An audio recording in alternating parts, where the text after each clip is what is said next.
Assalamualaikum warahmatullahi wabarakatuh. Shalom, Om Swastiastu, Namo Buddhaya. Salam kebajikan bagi kita semua. Pertama-tama, izinkan saya untuk memperkenalkan anggota kelompok kami terlebih dahulu.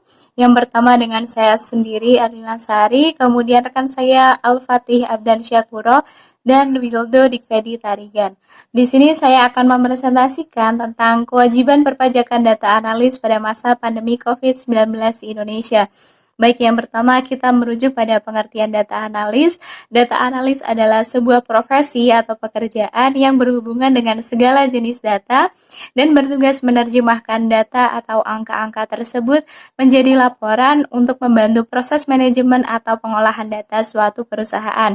Data analis juga dapat dikatakan sebagai orang yang menganalisis data untuk meningkatkan kredibilitas dan keuntungan suatu perusahaan. Lalu bagaimana tugas dan tanggung jawab seorang data analis? Yang pertama, data analis harus mampu menganalisis data. Nah, seorang data analis harus mampu menganalisis berbagai macam data yang kemudian disaring lalu diolah kembali guna dalam pengambilan keputusan suatu perusahaan. Nah, setelah proses analisis ini selesai, barulah masuk kepada proses pembuatan laporan berdasarkan dari hasil data statistik. Kemudian yang kedua, seorang data analis harus mampu membaca arah bisnis. Nah, seorang data analis harus mampu membaca arah bisnis dikarenakan pada setiap pengambilan keputusan ini sangat berdampak atau berpengaruh pada arah suatu perusahaan tersebut. Nah, oleh karenanya diperlukan adanya pemikiran dan tindakan yang tepat dengan memperhatikan data dan fakta yang ada sebelum mengambil keputusan. Kemudian yang ketiga, data analis harus mampu berkomunikasi dengan baik, yakni dengan berbagai divisi dan tim terkait dengan pengembangan proyek. Nah, di sini data analis juga dituntut untuk mampu menjelaskan dan memaparkan hasil analisis datanya berdasarkan sumber dan informasi yang valid dan terpercaya. Kemudian yang keempat, data analis harus mampu menafsirkan data. Data analis harus mampu menafsirkan data dengan baik dan rinci, dan di sini diperlukan adanya pemikiran yang kritis dan inovatif terkait dengan pengembangan solusi untuk membantu proses bisnis suatu perusahaan atau industri. Kemudian yang terakhir, data analis harus mampu bekerja sama dengan tim manajemen, yakni terkait dengan pengembangan atau mendiskusikan lebih lanjut terkait dengan pengembangan produk atau solusi yang dibuat. Ketika kita membicarakan sebuah pekerjaan atau profesi, pastilah terpikir di benak kita berapa sih gaji atau penghasilan dari seorang data analis. Nah, gaji atau seorang data analis ini berdasarkan dari website Kelly Service pada tahun 2018, yakni mencapai 11 juta per bulan, dengan gaji tertingginya mencapai 18 juta dan terendahnya 4 juta rupiah. Nah, perhitungan gaji tersebut berdasarkan dari pengalaman, tingkat posisi, dan tanggung jawab yang dimiliki.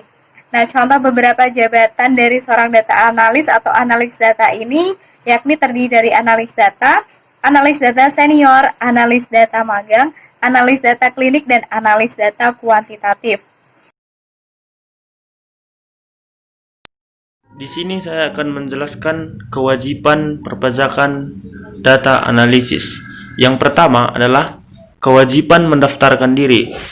Seorang profesi perpajakan data analisis wajib merupakan wajib pajak orang pribadi yang wajib mendaftarkan diri untuk mendapatkan NPWP, yaitu nomor pokok wajib pajak, di kantor perpajakan Pratama atau KPP.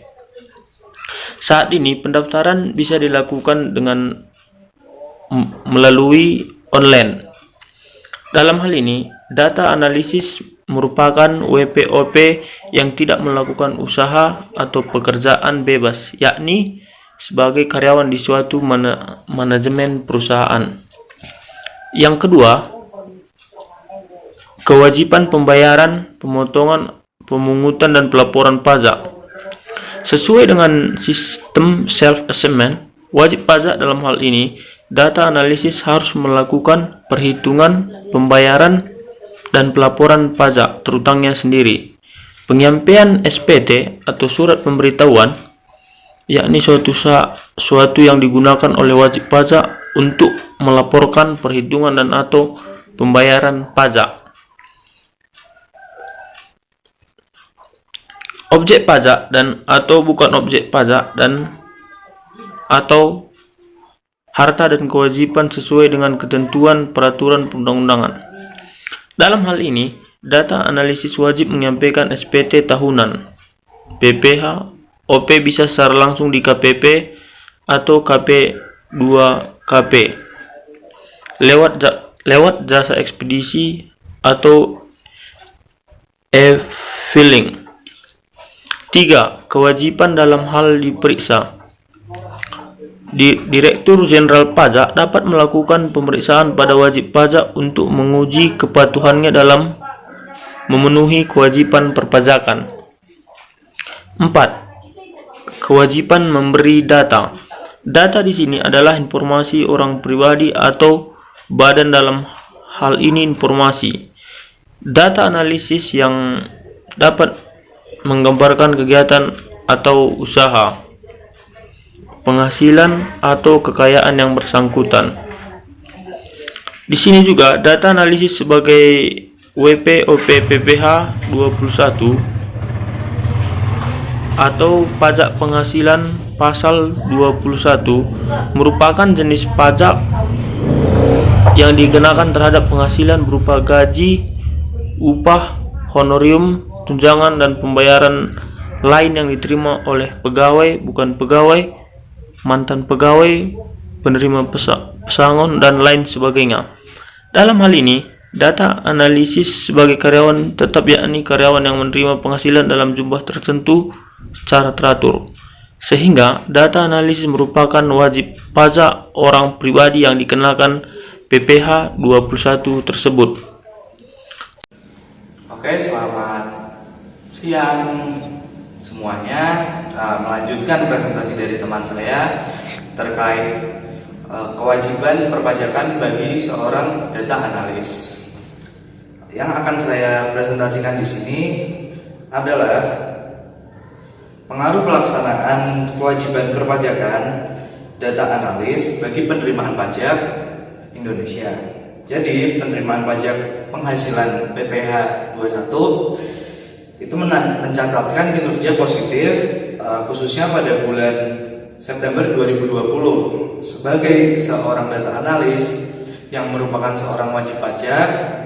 Tentunya kewajiban pajak data analis sesuai dengan PPH 21. Peningkatan kinerja positif tersebut merujuk kepada realisasi perpajakan tahun lalu sebesar 9,3 triliun. Namun pada tahun ini PPH 21 telah menembus 9,67 triliun. Hal ini mencatatkan pertumbuhan 3,76% year on year. Kondisi tersebut jauh berbeda dengan realisasi pos penerimaan pajak dari pos-pos lain. Contohnya PPH OP, lalu ada PPH 26, ada PPH final yang mengalami kontraksi pada tahun ini. Dan yang terakhir, PPN dalam negeri juga mengalami minus 26,66% dan PPN impor tumbuh negatif 20,6%. Kinerja positif penerimaan pajak karyawan tersebut di tahun ini juga sempat terjadi pada Maret 2020 dengan mencatatkan pertumbuhan 3,8% year on year. Menteri Keuangan Sri Mulyani mengatakan bahwa pajak karyawan sudah masuk dalam tren positif sejak kontraksi pada bulan Juli lalu. Sehingga insentif pajak karyawan yang sampai dengan 2 September 2020 ini sebesar 1,98 triliun atau baru terserap 7,6% dari sejumlah 25,66 triliun. Kira-kira hal itu yang menjadi gambaran bagi penerimaan pajak karyawan khususnya data analis yang termasuk ke dalamnya dari Indonesia pada tahun 2020.